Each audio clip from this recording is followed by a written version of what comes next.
Hi everyone. Okay, so today we're going to be chatting. We're going to continue our talk about metabolism. We're going to be looking specifically at energy production.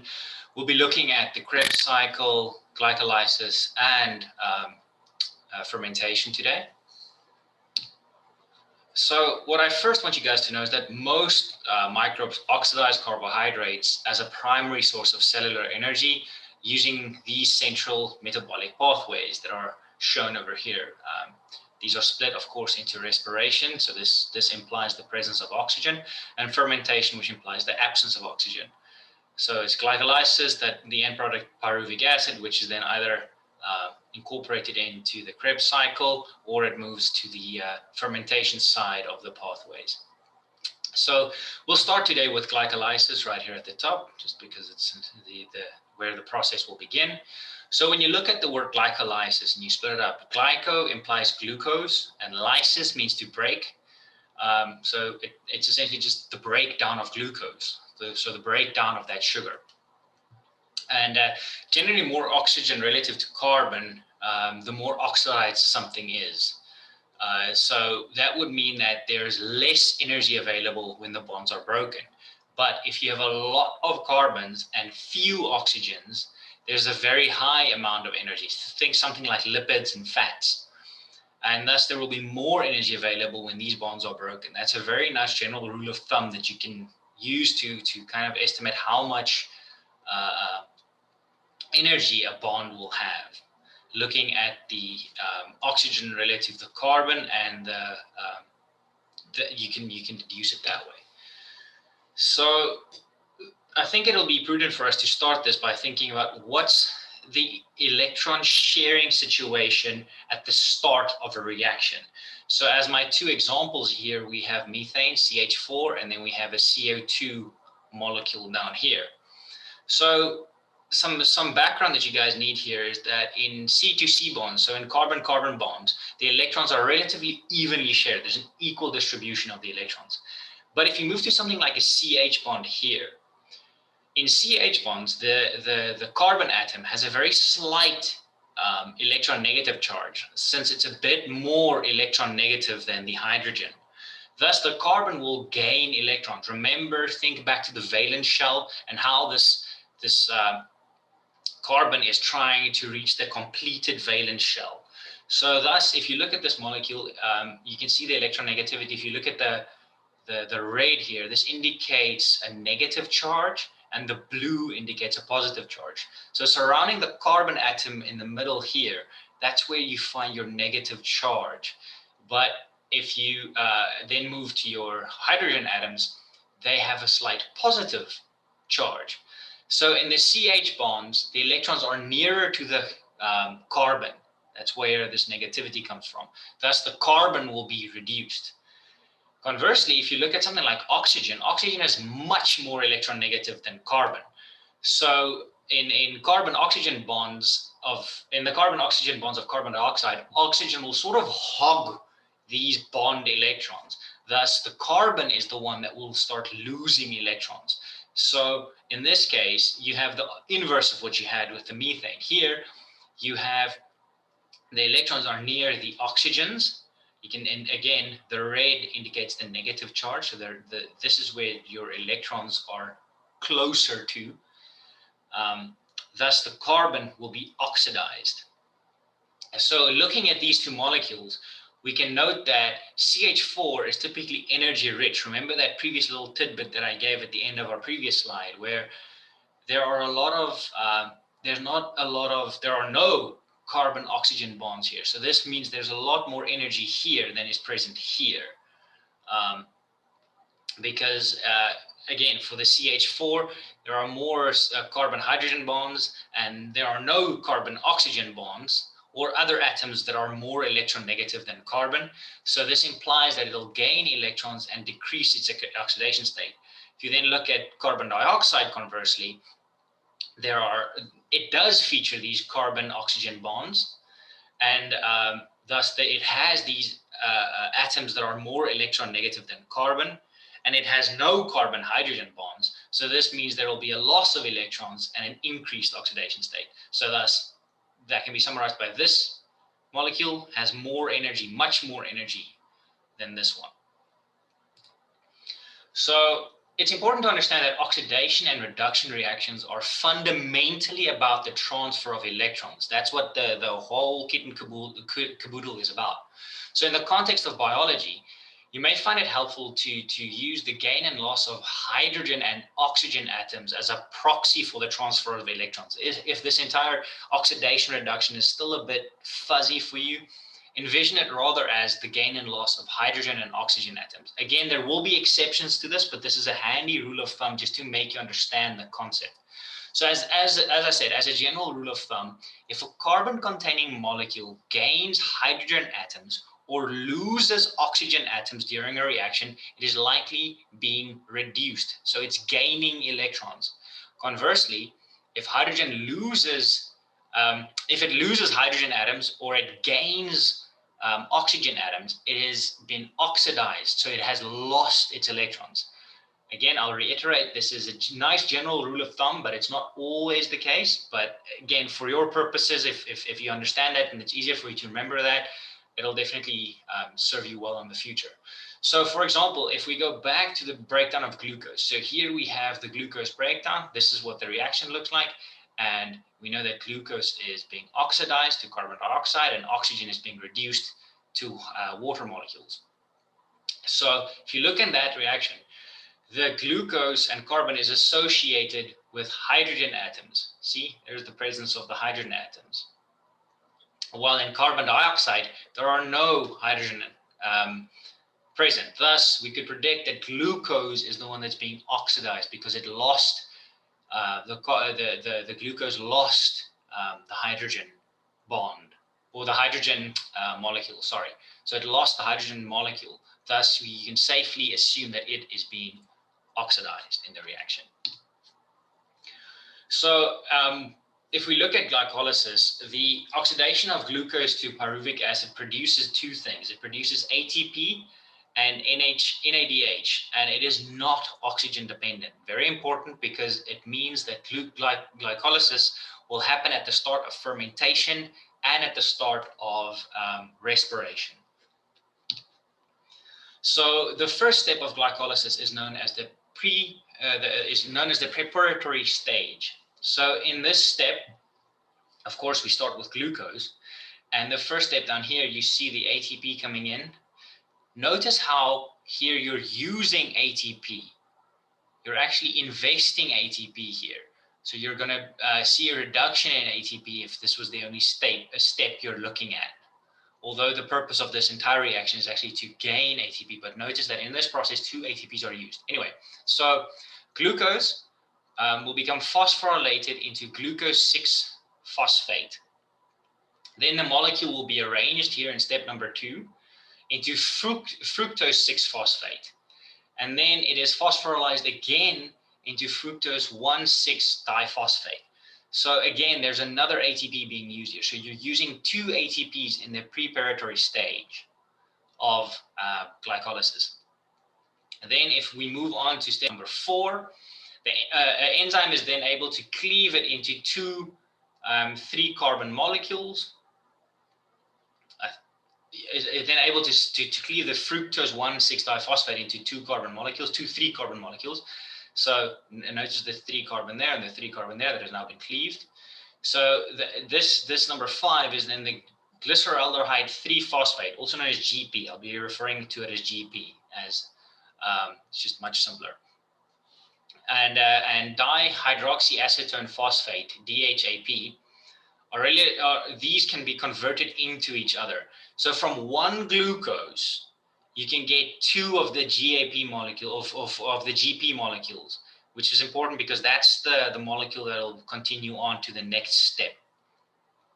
And again, important, the preparatory stage costs energy. It doesn't produce energy. It costs energy. You lose 2 ATP in this process. So now we move on to the energy-conserving stage, which is the stage that follows the preparatory stage. So in this stage, your energy will become harvested. You will actually gain energy from this stage. Note that you'll gain 4 ATP because you'll gain 2 over there and you'll gain 2 over there. So the end of glycolysis, important, is a net gain of 2 ATP, because remember, you invested 2 in the preparatory stage, now you're gaining 4, so that means the net process, results in 2 ATP. So I'm just going to walk you through the stage, or through the steps here on the diagram. So the GP from the previous step enters over here, and then NAD plus takes 2 electrons and a proton, and the enzyme coupled this with the addition of a phosphate group with energy from an oxidation reaction. We're going to be talking about NAD plus and NADH a bit more later on, so I'm not going to go into too much detail now, but you will be seeing that again. And then the higher energy bond reacts with ADP to produce ATP. So here is where we form our first ATP molecules. The molecule is then rearranged here at step number 8 for the next phase or the next step.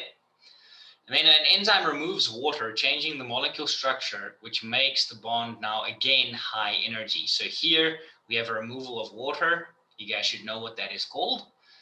And then you have another high phosphate energy, or high phosphor energy can be transferred into the ADP, forming ATP in this step number 10. So important for you to know here, these transfers of the phosphate groups that happen over here and over here are called substrate level phosphorylation. You should definitely be aware of that term and understand where it comes from and what it means. So to summarize, at the end of this process, we can safely say, and we should know this from the start, that glucose, our starting molecule, is far more reduced than pyruvic acid, which is what we end up with at the end of glycolysis. So this molecule contains more energy than this one, because we've already extracted some of the energy from this molecule in the formation of the pyruvic acid. Remember that the carbon-hydrogen bonds are good electron donors. So to continue with our summary, so in glycolysis, our electron carrier is that nicotine amide adenine dinucleotide, or NAD. Important because this molecule serves as an electron carrier in many of the steps, many metabolic steps. You will see it again. The process that I want you guys to be aware of here, of how those phosphate groups are incorporated into the ATP, is known as substrate level phosphorylation. Glycolysis involves the partial oxidation of glucose. Remember, because you start with glucose and you end with pyruvic acid. And this process results in a net gain of 2 ATP for every glucose synthesized. Again, you first invest 2 in the preparatory stage, and then you harvest 4 during the following stage for a net gain of 2. Okay, so now we've discussed this the glycolysis, breaking down the glucose to the pyruvic acid. Now we're going to be looking at, and just as a note here, see how the glycolysis falls on both sides of respiration and fermentation. Remember, this is not an oxygen-dependent process, so this will still be the starting phases of fermentation. So now we're going to be looking at in fermentation, where the pyruvic acid and the electrons carried by the NADH from glycolysis are incorporated into the fermentation end products. So very briefly, that is what this looks like. So fermentation is essentially a kind of, think of it as a catch-all term for metabolic processes that use an electron acceptor that is endogenous. So what does that mean? An endogenous electron acceptor is one that is produced from within the cell during the metabolic pathway. So your final electron acceptor, your organic electron acceptor is one that the organism itself produces. So fermentation typically converts sugars to acids and gases to alcohol, and the primary function of fermentation is to reoxidize NADH to NAD. So you want to recreate this molecule. So what would the purpose of that be? It's simply so that you can reuse it over there. So the entire point of fermentation is to make this NAD plus molecule again, so that you can go back and glycolysis can take place again. That is what fermentation is essentially all about from the organism's point of view. It's just to reproduce this molecule so that you can redo glycolysis continuously. That's important later on because it touches on how much energy you're able to extract aerobically versus anaerobically. Think of I don't want to say too much of it now because I don't want to confuse you guys, but essentially, if you just keep redoing glycolysis because of the production of the NAD plus in fermentation, you're only going to be extracting the 2 ATP every cycle that you run through. So in fermentation,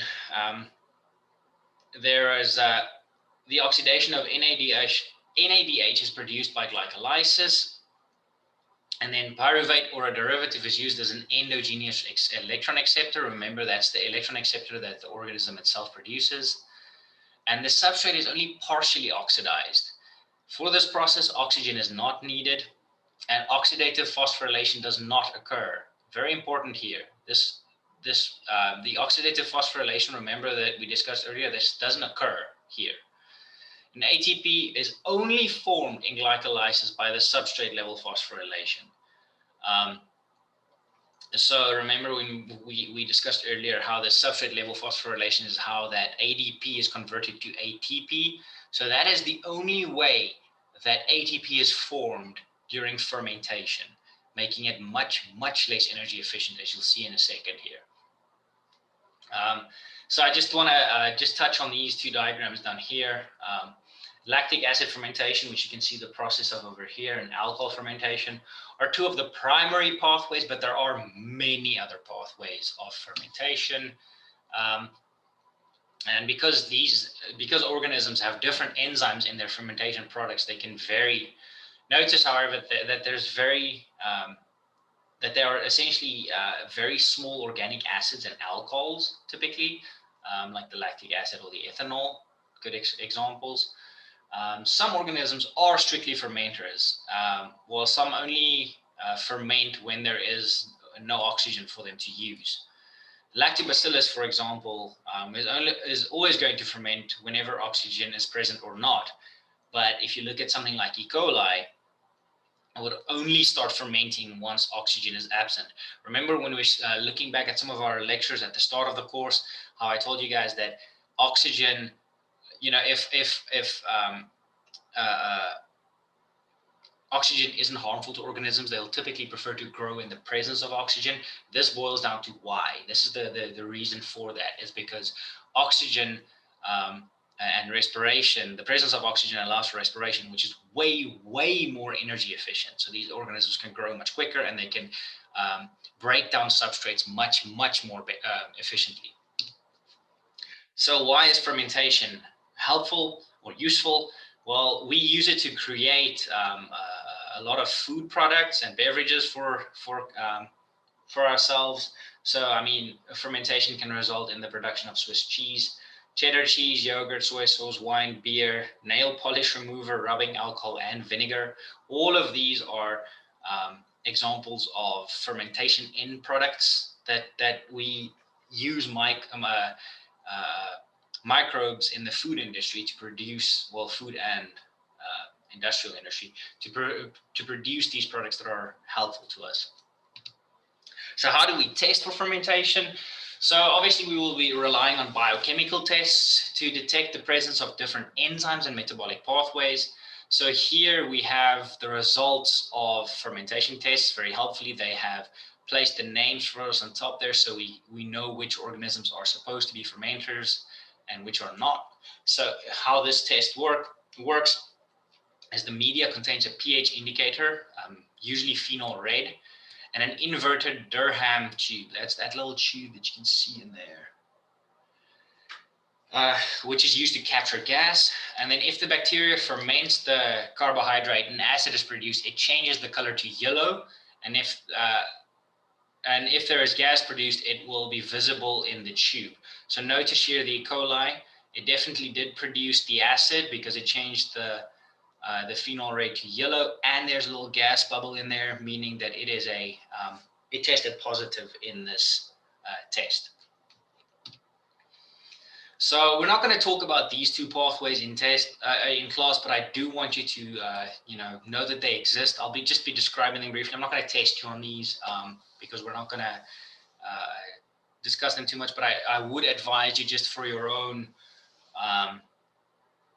benefit to read about them so that you are aware of the processes. The first is the pentose phosphate pathway.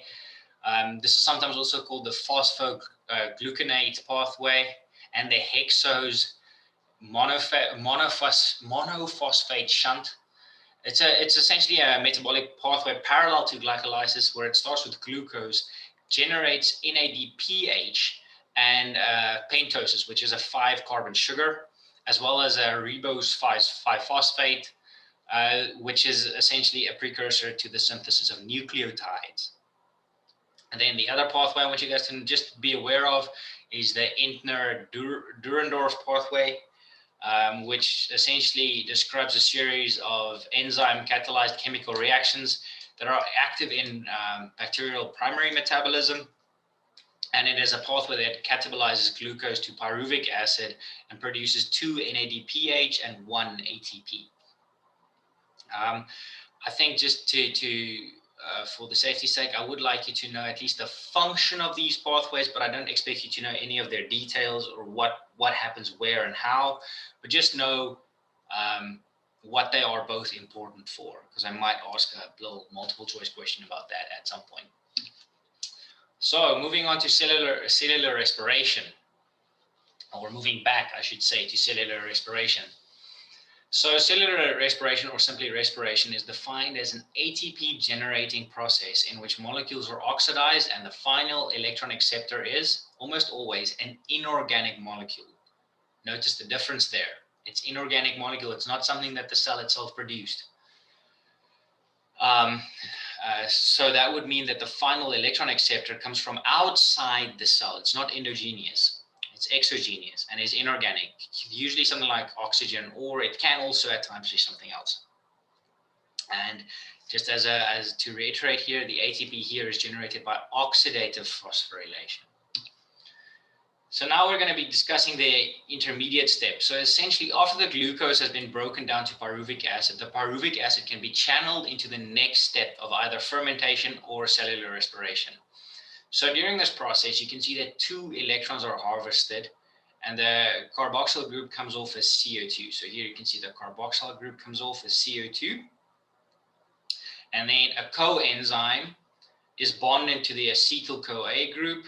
You can see it over there. There's the bond taking place.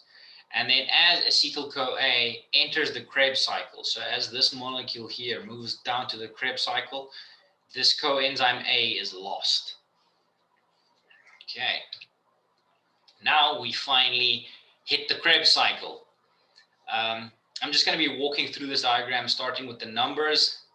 So starting at number 1, the 2-carbon acetyl group joins with an oxaloacetic to form a 6-molecule citric acid. You can see the citric acid being formed, and then this molecule is simply rearranged. It still stays as the 6 molecule, but it is now rearranged in step number 2.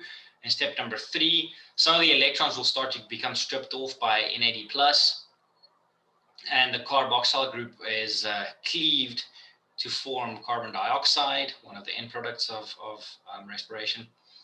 And then in step number 4, you will see that more electrons are stripped off. Over there, you can see that happening. And more carbon dioxide is essentially cleaved out again. Now moving on to step number 5 here, ATP is produced via substrate level phosphorylation. Again, remember that is so important. That is how you get that phosphate added into the molecule. And it does so by breaking the high energy bonds with this CoA. That's why you see the CoA being cleaved out or leaving over there, or being expelled over there. And then steps number 6, 7, and 8, essentially enzymes will rearrange the chemical bonds, producing three different molecules before regenerating the oxaloacetic acid. And note that that is the molecule that we started with, thus it forms a cycle that we can just keep running over and over. So in step number 6, an oxidation produces FADH2, and then in step number 8, there's another final oxidation which generates NADH and converts the malic acid back into the oxaloacetic acid, which is ready to enter another round of the Krebs cycle. So you would have no doubt noticed that I didn't go into great detail there. I didn't want to throw you guys with too much information here, because this is a very simplified view of what the Krebs cycle is. And that is because I do not expect you to know and memorize the entire cycle. Someone else might require this of you, but I will not. I don't expect you to know what goes where and how everything happens. I do want you to have an understanding of how it takes place and what it looks like, more or less, but not any great details, because I just feel it's not really going to benefit you at this stage. Again, some of your other lecturers and professors might require you to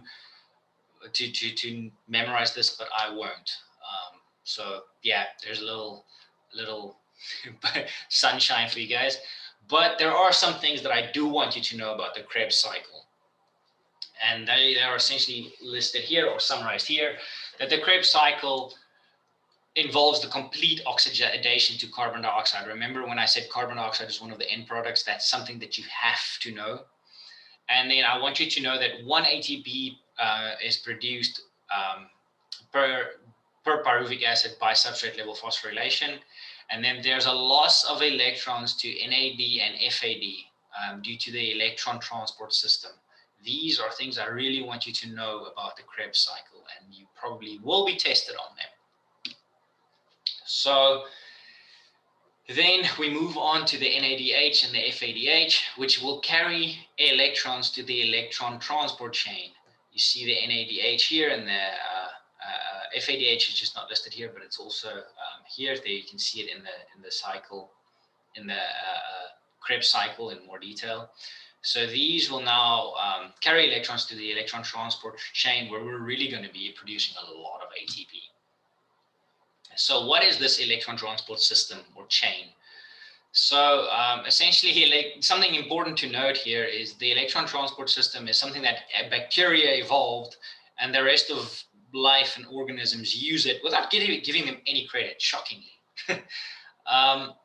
This occurs in the mitochondrion or cytoplasmic membrane.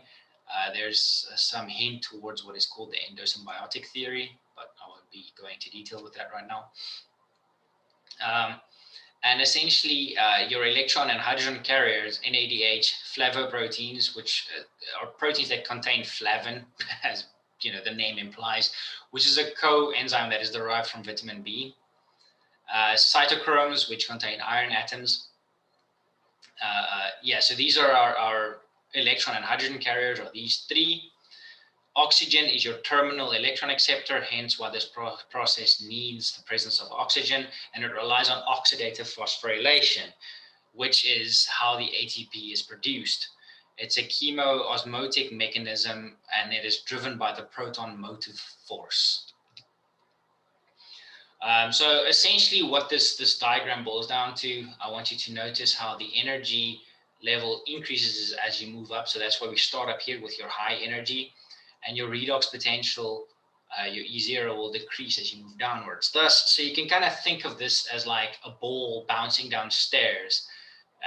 It will bounce on its own and it'll produce energy. That's essentially what you can envision this process looking like. That's also why it's drawn like this, like it's a bounce, bounce, bounce, bounce, bounce, bounce.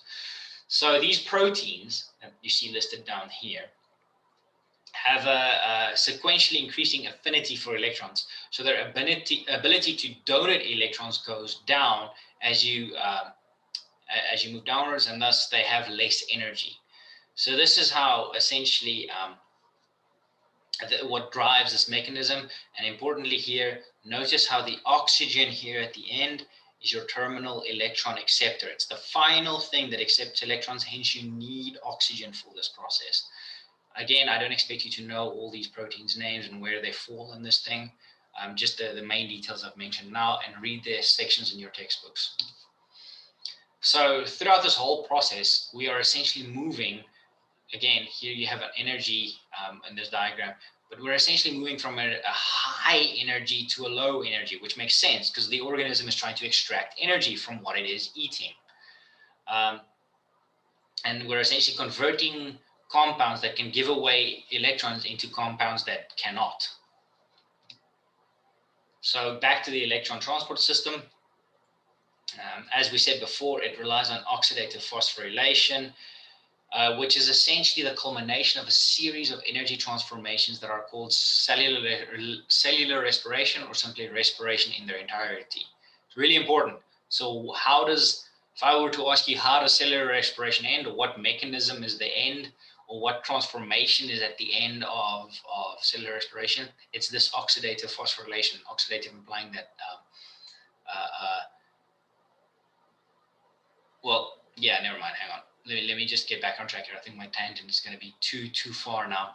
Oxidative phosphorylation is essentially made up of two closely connected components. The electron transport chain, remember the ball bouncing down the stairs that I just described to you guys, and the chemiosmosis, which we will now be discussing. Okay. So chemiosmosis, what is that? Chemiosmosis is the movement of ions across a selectively permeable membrane down their electrochemical gradient. Remember osmosis, you need that selectively permeable membrane, and the chemical portion is essentially how you're moving down the electrochemical gradient. It is electrochemical because the protons attract electrons that can cause them to move, creating an electrostatic charge on the outside of the membrane. You can see that illustrated in this diagram over here. Recall that substances diffuse passively across a membrane from areas to a high concentration to areas of a low concentration. And this is the diffusion that we're relying on that will yield energy for us. Notice here how you have a high hydrogen concentration and a low hydrogen concentration. And this is because, and this is what we're going to be relying on, the movement of these hydrogen atoms. Look, as it's moving down, we're using that movement to bind the phosphorus to the ADP, forming ATP, which is our energy molecule. So remove that. What I want you to know is that movement of substances against the concentration requires energy, and that in such an active transport of molecules or ions across biological membranes, the required energy is usually provided by ATP. So in chemiosmosis, the energy released when a substance moves from a gradient, moves along a gradient is used to synthesize ATP. So essentially here we have the high concentration, low concentration. The movement of this hydrogen atom is then utilized to produce ATP.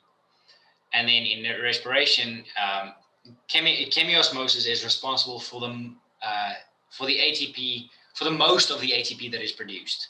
So this is the process that will result in your vast numbers of ATP. And this is essentially the process that makes respiration so much more efficient than fermentation.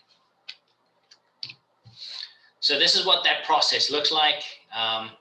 It is the easiest to study it in eukaryotes. So essentially here we have a mitochondria example. It's just for ease of use. It's easier to visualize this way. So essentially, at step number 1 here, you have energetic electrons from NADH pass through down the electron transport chains. Within the inner mitochondrial membrane, the carriers of the electron transport chains are organized into 3 complexes, with Q transporting electrons between the first and the second complexes. You can see Q. And site C, see over there, transporting them between the second and third complexes. So these are obviously your complexes. The three components of the system essentially pump protons. The first and third complexes, so this one and this one, and Q are responsible for pumping protons. So you can see how these H's are being expelled out of the cell, is essentially what they are doing to create the concentration gradient that is needed. At the end of the chain, the electrons will join with the protons and oxygen. You can see that over there. To form water, and thus oxygen again is the final electron acceptor.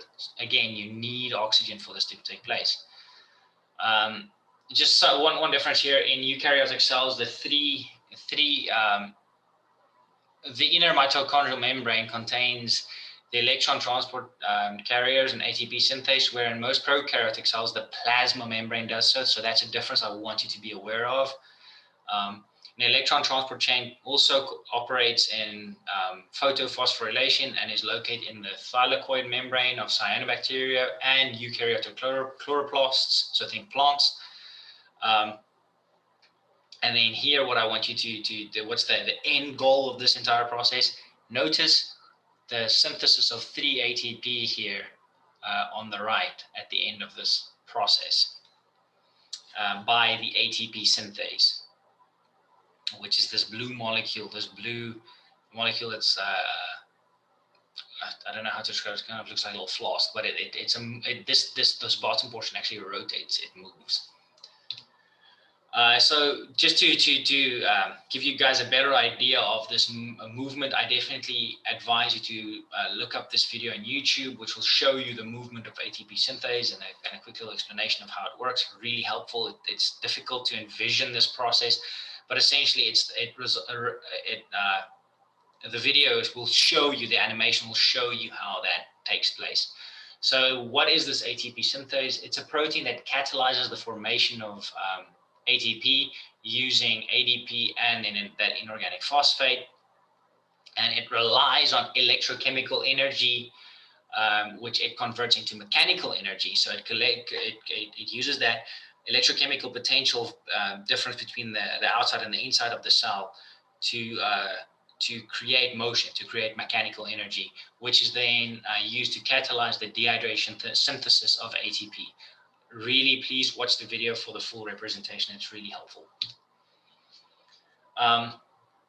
So remember how I discussed fermentation versus respiration. So here we have a little diagram showing the ATP produced by anaerobic fermentation versus aerobic respiration. Notice here that the anaerobic portion, represented by the pink and the green, only results in 2 ATP. Because remember, fermentation, the entire point is to just redo glycolysis over and over and over and over and over again. Whereas if you look at respiration, the end cycle, it produces 36 ATP. This blue portion is limited to aerobic respiration. So if you were to compare the two, fermentation would produce 2 ATP, whereas respiration would produce this 2 ATP, but it would produce 36 ATP on top of that. So it's producing 38 ATP versus the 2 that is made using fermentation. So that's why, remember when we said the efficiency differences, that's where you get to this, where aerobic fermentation that lacks this Krebs cycle produces 2 ATP, whereas aerobic respiration, because the Krebs cycle is active, will produce 38 ATP. So fermentation gives far, far less energy for every glucose that it uses. And this results in much slower growth, as you can imagine. Just something that I want you guys to also be aware of. You'll see some other molecules listed here, proteins. I mean, here's the carbohydrates and the sugars. This is the pathway we just discussed. But note that proteins, carbohydrates, and lipids can all be used as resources and sources of electrons and protons for respiration. They just entered glycolysis and the Krebs cycles at different points. So just be aware that other molecules can also be broken down. It's not limited only to carbohydrates. Now we're going to be talking a bit more about anaerobic respiration. So the terminal electron acceptor here can be inorganic compounds other than oxygen. So what would examples of those be? You can find anything here from NO3 to SO4 to different end products, or resulting in different end products. But these generally yield less energy because the redox potential, the E0 of the electron acceptor, is less positive than the redox potential of oxygen. So remember this diagram we looked at earlier with the redox potential being listed over here, and you can see the differences here. Noting that less of a difference in redox potential, you will not be able to move as many protons across the membrane, and consequently you will not be able to produce as much ATP. And notice how oxygen is at the very end of this, essentially, that H plus half O2 becomes H2O. This reaction at the end here is at the very end. So, I mean, if you are looking for that huge discrepancy between the two molecules so that you can produce as much ATP as possible, you typically want something that is CO2 glucose that is done in the presence of oxygen, using oxygen as the terminal electron acceptor, because that gives you this entire wide variety of redox potential. So you just have the ability to extract way more energy and produce way more ATP. Whereas if they were closer together, that wouldn't be possible. So here are some examples of electrons acceptors that are used in respirations and the microbes that utilize them. I'm not going to go through too much detail here. It's just useful for exams potentially, and just a nice little reference tool for you guys.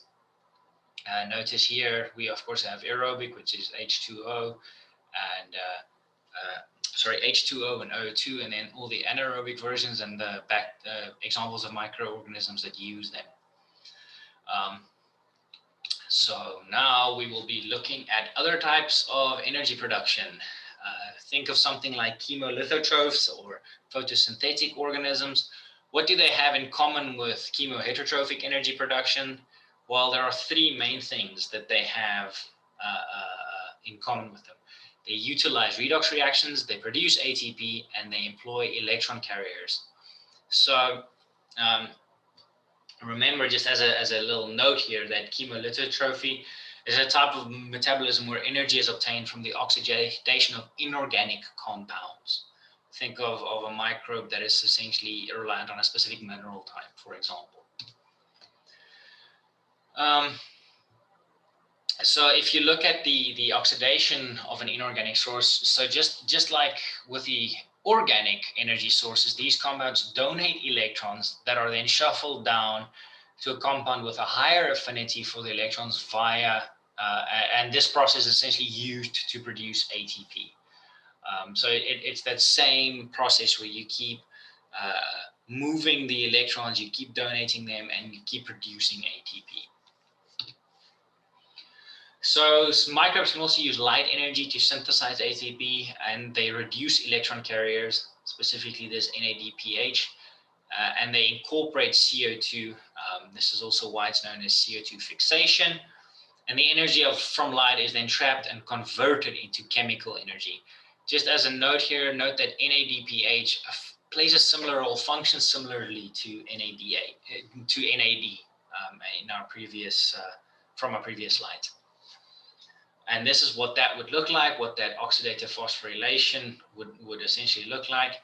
And where photosynthesis involves redox reactions and the shuffling of electrons, NADP goes off into the Calvin cycle, where it is then used to turn CO2 into glucose.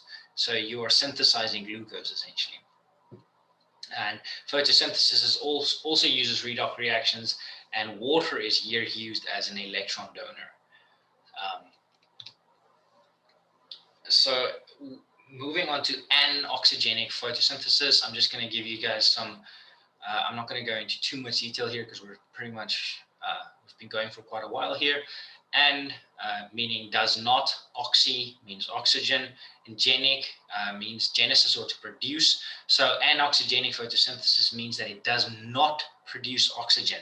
So there are microbes that can do this. For example, if you look at green sulfur bacteria, they can use anoxygenic photosynthesis. But for oxygenic photosynthesis, you have plants and cyanobacteria that are able to do so. So this slide is just intended for you to reflect on how energy links together the anabolic and catabolic reactions, and that I want you to remember that there are both flip sides to the same coin, where in catabolic pathways essentially serve as the inverse of anabolic. Anabolic, you have the energy being released, and catabolic, you have the energy stored. Okay, so now we have seen that these metabolic processes of microbes produce energy from light, inorganic compounds, and organic compounds. And the reactions also occur in which energy is used for biosynthesis. With such a wide variety of activity, you might imagine that anabolic and catabolic reactions occur independently of each other in terms of both space and time. Let me just repeat that. So you might be thinking that essentially these reactions, the catabolic and anabolic reactions, are separated from each other. But actually, these reactions are joined together by a group of common intermediates. Both anabolic and catabolic reactions also share some metabolic pathways, such as the Krebs cycle.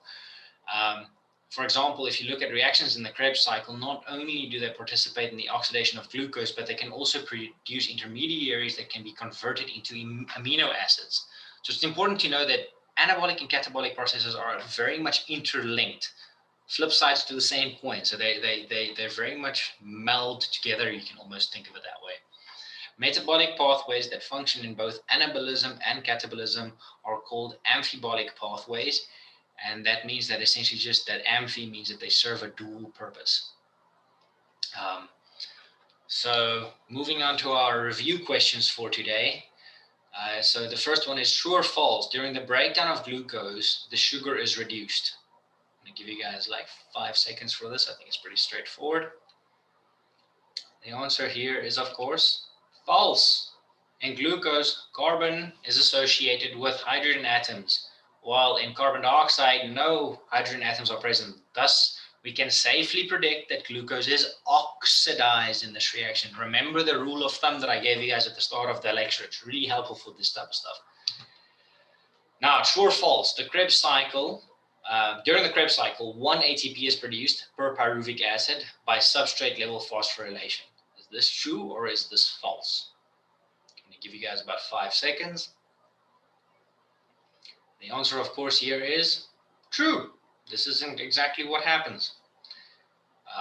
Now we're going to move on to question number 3. True or false? Glycolysis results in a net gain of 1 ATP for every glucose oxidized. So does glycolysis result in a net gain of 1 ATP for every glucose that is oxidized? The answer here is, of course, false. It results in 2. Remember, I'm not going to give it away because the next question is similarly based. So let's go on to the next question.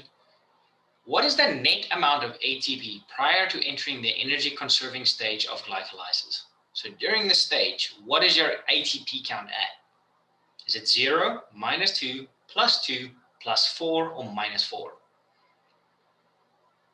And our answer here is -2. Remember that 2 ATP are used during the preparation stage, thus they are invested, and then 4 ATP is then produced during the energy conservation stage, resulting in a net amount of +2 at the end of glycolysis. But when you are starting the energy conservation stage, you just invested your 2 ATP. So you're essentially down as a microbe, you're down, or as an organism, you're down 2 ATP at that stage. So please keep in mind when the ATP are produced, during which portion of these processes that we have discussed today. Okay, guys, that'll conclude our lecture for today. Please note that the next 2 lectures that go up are recordings that I made last year, so the dates on the videos will not correlate to this year's, but the information and the content remained exactly the same. So please don't send me a bunch of emails telling me that, you know, is this the right stuff? It is the right lectures. And then I'm going to give you guys a bit of a heads up regarding our midterms.